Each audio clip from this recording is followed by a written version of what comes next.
Bang Ferry, Mas Lavo. jadi Hashim Asyari ditetapkan bersalah dalam melakukan pelanggaran etik sekali lagi dan akhirnya dipecat. Menurut Bang Diberhentikan Ferry, secara tetap. diberhentikan secara tetap dipecat lah ya, Mm-mm. Bapak ini. Nah, menurut Pak Ferry sendiri ini, apakah memang dia itu dipecat setelah pemilu berakhir atau memang sudah ditumpuk aja ini pelanggaran etiknya? Saya pikir ya salah satu pertimbangan eh, dalam ranah hukum ya, kejahatan yang dilakukan berulang-ulang itu kan puncak dari apa namanya hukuman itu yang paling berat. Dalam konteks ini ya diberhentikan dari jabatannya tidak hanya sebagai ketua tapi juga anggota. Jadi ada potensi kenapa dia diberhentikan akumulasi. Kedua, ya tidak patut saja seorang penyelenggara pemilu memanfaatkan jabatannya mencoba mengganggu ya penyelenggara pemilu yang berada di bawahnya untuk mendapatkan keuntungan lain gitu ya dari jabatannya. Jadi karena itu bisa kita bayangkan kalau dia cari keuntungan segitunya, keuntungan lain apa yang dia lakukan terhadap pemilu gitu kan. Benar. Terus juga ini yang kali ini dia itu kan dihukum pelanggaran etik gara-gara kekerasan seksual Hmm. yang dilakukannya terhadap PPLN, petugas Hmm. pemilu luar negeri. Dan itu terjadi sepanjang pelaksanaan pemilu, Bang. Ya. Nah, di samping kecurangan-kecurangan pemilu yang lainnya, artinya apakah pemilu kita bisa disebut sebagai pemilu 2024 bisa disebut sebagai pemilu yang sah ketika misalnya ketuanya itu sedang Uh, melakukan pelanggaran etik? Pertanyaan Lapo sedikit tapi apa ya perlu cerita panjang gitu. Eh, Tentu saja timbul pertanyaan besar ya. Kalau kualitas etik penyelenggara sedemikian rupa buruknya, bobroknya, tentu pertanyaan besarnya bagaimana dengan nasib pemilu kita kemarin. Temis Indonesia, Bapak juga salah satu penelitinya, sudah menjelaskan banyak kecurangan dalam berbagai bentuk.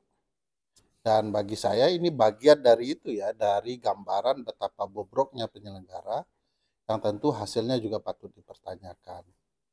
Nah, tapi dalam ruang demokrasi, kalaulah tidak diubah dalam putusan pengadilan atau dalam bentuk lain, maka segala sesuatu yang menjadi hasil putusan itu akan tetap dianggap sah. Eh, Berlaku azas hukum administrasi negara kan. Segala keputusan sebelum diubah ya, dengan kebijakan yang baru atau kemudian oleh pengadilan ya harus dianggap tetap sebagai keputusan yang sah kan begitu. Iya. Jadi saya mengatakan ya buruk hasilnya pasti buruk ya tetapi dia harus dianggap sah gitu. Nah, itu Itu kan malangnya kita. ya malangnya kita terkicu di Nanterang, Bang. Nah, Iya. Padahal kita tertipu nggak terkicu. di saat ruangan terang benderang itu menyakitkan ya. Menyakitkan. Terus itu kan pemilu udah lewat tuh, Bang. Ini yang kita hadapi pilkada. Kemarin kan Hashim juga sebagai waktu itu masih jadi ketua KPU ya, mengatakan Hmm. bahwa KPU akan mengakomodir terkait dengan batas usia minimal calon kepala daerah Hmm. terhitung 1 Januari 2025 Ya. berusia 30 tahun. Nah, menurut Abang, apa dampaknya terhadap pilkada kita pasca putusan etik ini? Ya tentu Pak Hasim tidak lagi boleh menentukan kebijakan, membuat peraturan yang berkaitan dengan KPU RI ya karena dia per hari ini sudah diberhentikan baik sebagai ketua maupun sebagai anggota KPU. Ya. Dampaknya itu tentu saja akan ada cakrawala yang berbeda melihat problematika putusan Mahkamah Agung 23 PHUM 2024 kan. Dengan sendirinya juga akan ada potensi bagaimana menghitung usia yang patut bagi seorang kepala daerah dalam pelantikan. Nah, kondisi penentuan ini menggambarkan memang putusan Mahkamah Agung itu jelas rancu dan bermasalah. Sebab biasanya untuk pelantikan kepala daerah tidak ada penentuan jadwal. Ya. Sepanjang Menteri Dalam Negeri segera melantik karena hasil pilkada dan itu tidak melanggar ya tenggat waktu tertentu, kewajaran, Ya. dia tetap akan memberikan proses pelantikan itu. Hmm. Nah, kapannya itu yang memang belum ada aturan yang baku soal itu, Vo. Hmm. Sehingga jadi problematika. Hmm. Kapan kita bisa menentukan usia 25 tahun bagi bupati wali kota dan 30 tahun bagi gubernur? Yep. Kalau setelah terjadi pilkada, sementara mereka harus segera dilantik. Bagaimana kalau diberikan batasan menjadi 1 Januari atau kemarin sempat pindah ke April gitu ya. Yeah. Problematikanya jadi sederhana. Kalau dia putuskan 1 Januari, bagaimana kalau ada calon yang merasa dia akan berusia patut di Februari? Yeah. Tentu akan ada rasa ketidakadilan kalau dia dibatasi lagi. Padahal prinsip putusan itu untuk menegakkan keadilan agar orang-orang muda bisa mengajukan diri menjadi calon. Nah, ini jadi problematika. Jadi timbul kesan memang, Vo, putusan MA itu akan jadi diperuntukkan untuk profil orang yang kebetulan ulang tahun di akhir Desember misalnya. Contohnya itu kebetulan mirip dengan profilnya anak bungsu presiden. Pak Kaisang Pangarep. Pak Kaisang. Yang katanya itu mewakili anak muda, tapi rasanya saya yang umur 26 ini 26 terbalik. Terbalik, terlalu jauh itu, Pak. Rasanya juga tidak terwakilkan, Bang. Ketika misalnya dia berbicara tentang semangat muda, cara-cara anak muda. Tapi masalahnya kan praktik-praktik yang dilakukan ini sangatlah cara-cara lama gitu. Sangatlah cara-cara yang kuno dalam berpolitik, yang disebut sebagai nilai-nilai keasiaan yang dibawa oleh bapaknya itu. Dan nilai-nilai keasiaan jangan salah paham tuh, Vo. Kenapa, Bang? Kalau dilihat buku Ole yang bicara soal Asian value ya di tahun 90-an itu. Nah, di sini bukunya.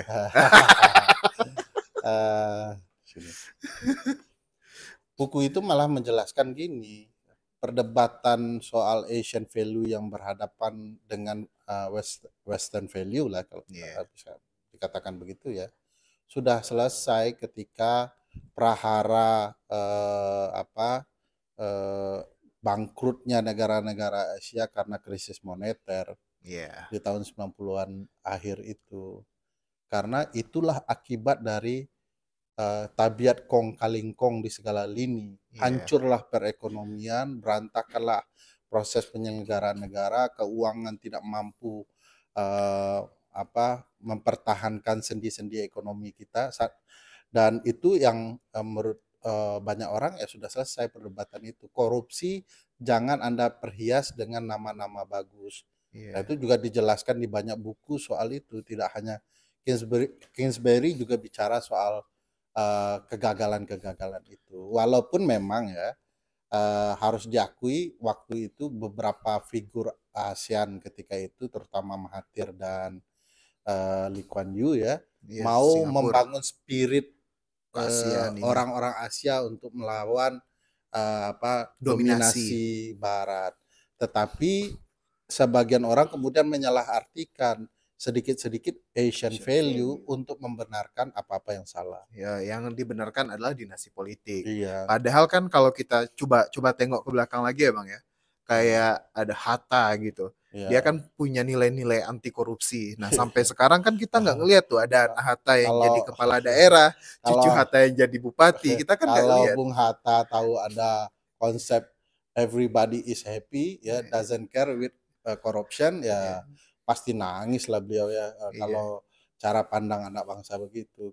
Dan tidak mungkin korupsi yang ngambil uang rakyat membuat semua orang bahagia. Yang bahagia itu kan dedengkot, elit-elit.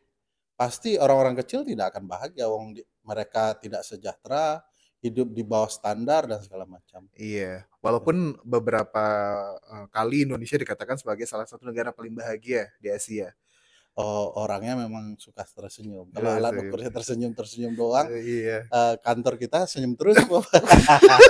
Tapi kan belum tentu semua bahagia. Dan sebenarnya kan salah satu standar lagi nih, Bang, yang sering kali dipakai untuk melihat sebuah negara itu sejahtera atau tidaknya adalah bagaimana kepuasan terhadap penegakan hukum. Hmm. Nah, menurut abang sendiri nih sebagai seorang dosen hukum gitu kan. Wah, terlalu serius lah. Jadi serius ya. Jadi serius. Makanya jangan ngomongin Hasim. Eh, apa ya? Sebagai orang hukum. Ya, Terus lagi mencoba untuk menghubungkan dengan nilai-nilai primordialisme, Pak. iya. Kebetulan penonton Anda aku fokus. suka nilai-nilai primordialisme, Pak. Oh, oke. Orang Minang, Pak. Oh, primordial. Nah, beberapa orang kan bilang nih Bang, ketika kita bahas soal etnisitas tertentu misalnya abang orang Minang, awak orang Minang gitu. Ya. Kita ngobrolin nilai-nilai keminangan terus dibilang, Anda primordialisme, Anda mengagung-agungkan suku Bang. Chauvinistik ya. Chauvinistik gitu kan. Dan itu kan salah satu hal yang keliru ya Bang. Ya. Ya banyak faktor lah ya bagi masing-masing suku untuk membangun rasa kepercayaan dirinya, untuk bisa bergaul dalam adab. Mungkin suku lain jauh berkembang ya. Dia butuh membangun rasa kepercayaan dirinya, meningkatkan identitas dari kesukuannya, tribe-nya gitu ya. Yes. Dan orang Minang punya budaya merantau, dia kesepian di rantau. Oh, aduh. Lavo pernah lihat enggak lagu Minang yang betul-betul bahagia itu? Berapa banyak jumlahnya? Dari 10 lagu, mungkin 0,5 lagu sedih itu. Yang lagu bahagia. Sisanya lagu sedih semua. Lagu Menunggu di Teluk Bayur. Ingat ibu. Ingin pulang lebaran. Iya. Terkenang kampung halaman. Iya. Apa kabar ayah, kabar emak. Jadi lebih melankolis ya, melankolik. Bang, ya? Dia mau membangun rasa kehangatan di kampung halaman itu bisa beralih ke rantau dan dengan tertawa, dengan bahagia, mengagungkan silsilah keminangan. Yeah. Pernah dengar nggak bahwa silat-silat di banyak provinsi lain hebat-hebat? Iya. Yeah. Tapi bagi orang Minang, silat harimau juga yang paling mantap di Kalau orang Minang nih Bang, apapun yang dikerjakan orang dia mikir, ini bisa juga saya bikin ini katanya kan. Nggak mau kalah dia. Nggak mau kalah pokoknya. Kan ada falsafah kita ya. Jangankan kalah, podo saja tidak mau. Seri saja nggak mau gitu kan. Itu yang perlu dipelajari oleh Manchester United. untuk bisa bertarung lebih gigih lagi. Mereka terlalu nyaman dengan sejarah masa lalu, tapi nggak separah Liverpool. Italia aja nggak lolos Euro. Soalnya karena banyak orang mikir nih, ketika kita terlalu banyak gitu bicara soal tokoh-tokoh masa lalu, contohnya kita misalnya ketika ngomong mengutip pernyataan Tan Malaka, Hatta kayak tadi gitu Bang. Ya kita orang Minang ini nggak maju karena masih terjebak dengan romantisme masa lalu katanya. Saya termasuk yang setuju dengan kritik itu terhadap alam Minangkabau ya, orang-orang Minangkabau. Kenapa? Karena terlalu mengagungkan masa lalu, artinya tidak siap untuk masa depan. Kenangannya hanya di masa lalu. Jadi kenapa figur-figur lampau itu sangat luar biasa, itu yang harus diterjemahkan dalam kehidupan kekinian. Budaya egaliter mereka, budaya pendidikan mereka, tidak mudah menyerah, tidak mudah ditundukkan. Coba sifat-sifat mereka itu diterapkan di kampus-kampus kita. Di Universitas Andalas, kampus saya misalnya. Atau kampus-kampus yang ada di Sumatera Barat.